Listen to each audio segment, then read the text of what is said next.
Hello. In this next little lesson here, I want to go to the Teach Anywhere website that was created to help people make the transition from face to face to online or remote training.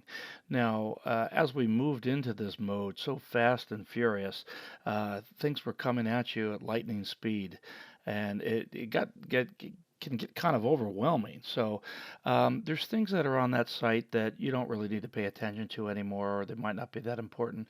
But I'd like to walk you through and just show you a couple of quick points of things that may still be useful that you want to pay attention to. So the way to get there, if you've forgotten, I start with the Palomar homepage, and I click on Faculty and Staff. And over here again, under Useful Links, is the Teach Anywhere link. So I'm going to click on that. So here we are. We scroll down. And so along the left are different key areas that we have related to this Teach Anywhere webpage. And it opens up with the home page, just talking about some general things about how you might approach that. So this is probably not as useful as it was before, but it does kind of encapsulate the idea of certainly using email and using Zoom if you want, and also Canvas if you choose to do that. Canvas is not something that's required, but if you have the time now that we're out of a rush, it probably would be very good to learn a few of the real basic key features of Canvas that may really help you with this and make certain parts of what you're teaching remotely better for you and the students. So I will cover that stuff in a later, video session here. But let's just take a look here. We added this not too long ago. This is near the end of the spring semester about Zoom security and privacy. So at least read the beginning here of what kind of things you need to do when you create and schedule a Zoom session.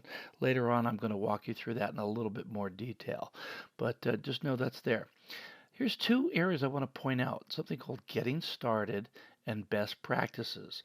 Those were there very early on the site, and they're things that we borrowed from Stanford University. And yes, we do attribute them. So if you click on Getting Started, it just talks about some nice things to consider, points to consider. And if you've never looked at this page, read it once. See, it gives here we got it from Stanford University. There may be things you missed or forgot to consider when you started moving to this kind of teaching mode. And also the best practices over here, also from Stanford University, just some idea on how to communicate with students, certain principles, how to distribute materials, and how to deliver lectures through Zoom, and that sort of thing. So it's a quick read. I really recommend that you look at it once if you haven't before. Now, a lot of you probably have seen emails from me, and I've sent out loads and loads of training out there. And right now, this training is here from April 20th. Now we're past that. We're in May here when I'm recording this, through July 31st, so the summer. So there's a whole bunch of different workshops down here. Here's where you see them. You just click on one of those, and you can register for workshops. Okay. And one thing I'll show you right now, because some people missed this. Say I wanted to take this workshop here June 17th on Canvas grading. Of course, I get prompted to log in, but if you go and people tend to start here and just register, and that's fine.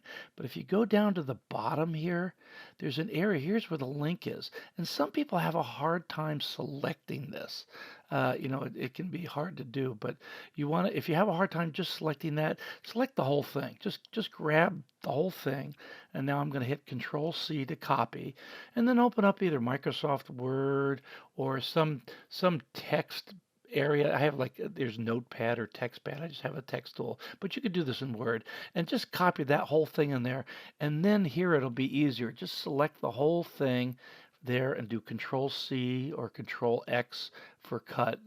And then so you get it. And now when it comes time to take that class, um, I'll go there and I'll paste it with a Control V as in Victor there, and now I hit Enter key, and it would try to bring me to that Zoom room area. I'd say now they're not teaching anything right now, so nothing's going to be there. So I'm going to just close that.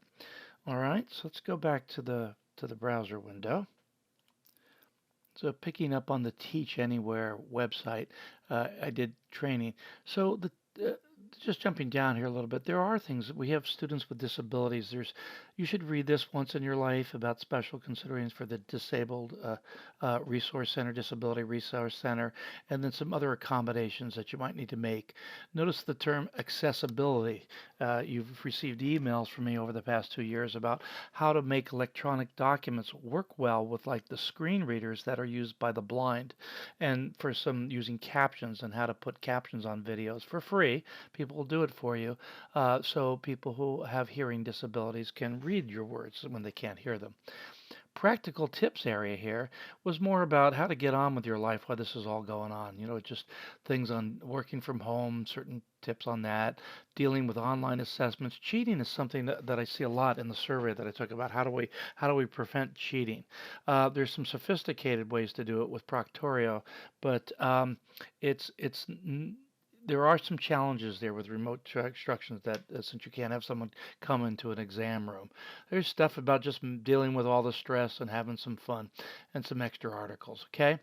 There's a frequently asked questions area that's being maintained, so you look through there and see if there's anything that might relate. A lot of this is old news now. It's something we just needed for the spring. The other area that you'll need to pay attention to from time to time is this using email area. I brought you in there in a recent video before this where I showed you how to get all the emails for your students. But there's going to be stuff about using Zoom in here and using Canvas. There's some other things. This Excellent in Teaching Online is something that Palomar put together before the pandemic, and it's just some good tips. And again, likely these are things for the students about dealing with this kind of emergency instruction. And again, accessibility is a very important consideration. Look at that. This thing over here, this might not be the best spots for it, but it's just called Virtual Learning Concerns. The administration and some other people have sent us links from time to time, and we just kind of gathered a lot of these links here about Zoom bombing and equity and the National Emergency Library. So there's just a series of links for you, and then some links that might be useful to the students on how to get low cost internet and that sort of thing, and then how to get onto the National Emergency Library and that sort of thing. So spend some time, just look this over. I'm going to come back to the Zoom and the Canvas thing in future videos that I'm going to do for you here, where I explain that stuff in a real gentle way. But right now, my goal in this video is just simply to give you some awareness of this Teach Anywhere website. And if you were too overwhelmed to look at it before, we're coming down to the end of the semester. Look at it now, look at it sometime, and try to see what in there might be useful to you going forward for the summer and the fall, because we're going to be mostly in this teaching remotely mode for that time period. The spring 2021 is another issue, but for right now, this is something you should give it a look now that things are quieting down. All right, that ends this video, and we'll soon get on to doing Zoom and doing Canvas, the real basics of that.